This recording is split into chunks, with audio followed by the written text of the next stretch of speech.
दोस्तों क्या यूएस की सरकार अपना $40 ट्रिलियन का कर्ज क्रिप्टो करेंसी या बिटकॉइन से उतारने वाली है, क्योंकि रिपोर्ट बिल्कुल गर्म है और इस पर गहमा गहमी तेज हो चुकी है। क्योंकि ट्रंप एडमिनिस्ट्रेशन और ट्रंप सरकार जो अपने नियम निकाल रही है, हर दिन यहाँ पर दूसरे दिन कुछ ना कुछ अपडेट आ रही है कि हम यहाँ पर नया रूल ला रहे हैं, या पिछले साल 3 बड़े क्रिप्टो कानून आए और इस साल फिर क्रिप्टो क्लैरिटी एक्ट लाने की बात की। तो इनमें सच्चाई क्या है और क्या इतने सारे बिटकॉइन, क्योंकि सरकार यहाँ पर बिटकॉइन रिज़र्व लाने की बात कर रही है, और जितने भी यहाँ पर हैक वगैरह होते हैं, स्पैम होते हैं, स्कैम होते हैं, उनमें जितने भी क्रिप्टो करेंसी को कलेक्ट किया जाता है उनको यहाँ पर सरकार रिज़र्व में या ख़जाने में यहाँ पर इकट्ठा किया जा रहा है। और सरकार का ये प्लान है कि 20 साल तक मिनिमम यहाँ पर बिटकॉइन या क्रिप्टो करेंसी को होल्ड किया जाएगा। तो सच्चाई क्या है? देखो, सच्चाई ये कि यूएस पर हर दिन लगभग एवरेज $5 बिलियन का कर्ज बढ़ रहा है, और एक कर्ज की रफ्तार काफ़ी तेज़ है। और एस्टिमेटेड ये है कि इस साल के एंड तक ये जो कर्जा है $45 ट्रिलियन को पार कर जाएगा। ये कोई छोटा अमाउंट नहीं है, दुनिया भर के कई देशों की जीडीपी भी इसके बराबर नहीं है। इवन यूएस की जीडीपी $30 ट्रिलियन है, उसका कर्ज उससे कहीं ज़्यादा है, उसका 100% उसके ऊपर कर्जा है। कहाँ से चुकाएगा वो ट्रंप कर्जा? कहाँ से चुकाएगी ट्रंप की सरकार वो कर्जा? और उसके लिए वो अलग अलग यहाँ पर कदम भी उठा रहे हैं, कई सारे फैसले ले रहे हैं। जैसे पीछे से आप देखोगे, डोज यहाँ पर एक इकोसिस्टम या कहीं उन्होंने अपना एक सरकारी तंत्र बनाया था जिसमें इलोन मस्क को रखा गया था ताकि सरकारी खर्चों में यहाँ पर कटौती की जाए, लेकिन वो भी कहीं ना कहीं असफल रहा। अब ट्रंप का नया प्लान क्रिप्टो करेंसी या बिटकॉइन हो सकता है, लेकिन ट्रंप ये चाहते हैं कि सप्लाई का 15 से 20% वो बिटकॉइन को हथियाए। और ये कोई छोटी बात नहीं होगी, सप्लाई का 15 से 20%, क्योंकि माइकल सेदर कितना यार 8 लाख बिटकॉइन को होल्ड करते हैं, और मुझे नहीं लगता 2-4% से ज़्यादा हो। लेकिन अगर ट्रंप एडमिनिस्ट्रेशन इसमें कामयाब होता है तो एक अनुमान ये है कि 2050 तक वो लगभग अपना 25 से 30% कर्ज चुका होगा। और ये कोई छोटी बात नहीं है अगर आप बिटकॉइन या क्रिप्टो करेंसी से इतना कर्जा चुका पा रहे हो। साथ में बात ये भी है कि बिटकॉइन की वैल्यू को भी अच्छा खासा यहाँ से ऊपर या नीचे जाना होगा, क्योंकि नीचे तो जाके क्या ही करेंगे, ऊपर ही जाना होगा। क्योंकि अगर वो होल्डिंग कर रहे हैं 20 सालों तक, तो बिटकॉइन के प्राइस को यहाँ पर अच्छा खासा ऊपर ही जाना रहेगा।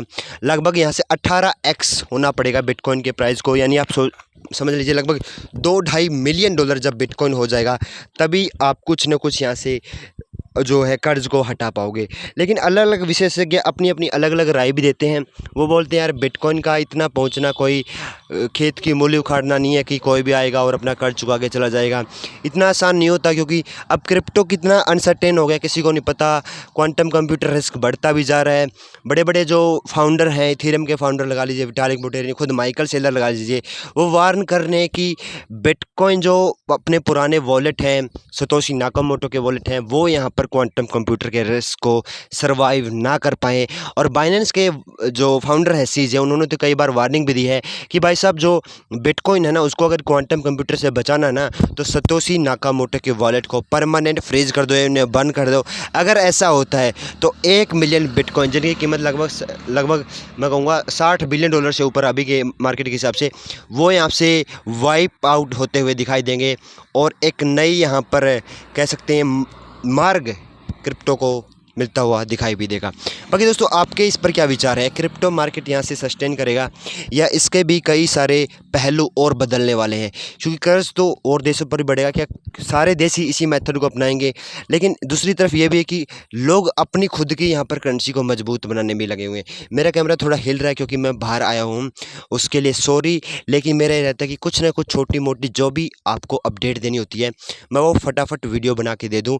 तो यहाँ पर भी मुझे चांस मिला, मौका मिला वीडियो बनाने का, तो यहाँ पर भी मैंने आप लोगों के लिए एक वीडियो बना दी है। तो प्लीज़ मेरी बात को ध्यान से सुनना कि जैसे अपने यहाँ आरबीआई ने क्या किया, कल परसों काफ़ी सारे $US के रिजर्व को बेचा ताकि उनकी जो खुद की करेंसी आईएनआर करेंसी जो प्रचलन में है उसको यहाँ पर स्टेबल किया जाए, उसको मजबूत किया जाए। देखो, कल को क्या पता होगा कि कल को क्रिप्टो ही हर जगह छाया हुआ, तो कल को मैं एक ऐसी वीडियो बनाऊंगा कि देश की सरकारों ने क्रिप्टो को मजबूत करने के लिए कदम उठाया, ब्लॉकचेन को मजबूत करने के लिए कदम उठाया। तो आज अलग अलग देश अपने खुद की नेटिव करेंसी को मजबूत करने के लिए कदम उठा रहे हैं। कल को यहाँ पर क्रिप्टो को मजबूत करने के लिए भी कदम उठाए जाएंगे। और हालांकि कदम उठा भी चुके हैं, क्योंकि ट्रंप ने आप पीछे से देखोगे पोस्ट क्वांटम कंप्यूटर रिस्क का जो एक बिल था वो पास भी कर दिया था। काफ़ी अच्छा बिल था, बेहतरीन था। उसमें बड़े बड़े जो क्वांटम कंप्यूटर से रिलेटेड जितने भी कंप्यूटिंग पावर है उनको खरीदने की बात की, एआई सेक्टर में काफ़ी इनोवेशंस और ऐसी चीज़ें इनोवेट करने की बात की कि जो ब्लॉकचेन को यहाँ पर बढ़ावा दे और साथ में कहीं ना कहीं क्रिप्टो के लिए भी बेहतरीन साबित हो। बाकी आप मुझे ज़रूर बताना इस पर आपके क्या विचार हैं, और फिर मिलते हैं और नई क्रिप्टो अपडेट्स के साथ में। आज के लिए बस इतना ही।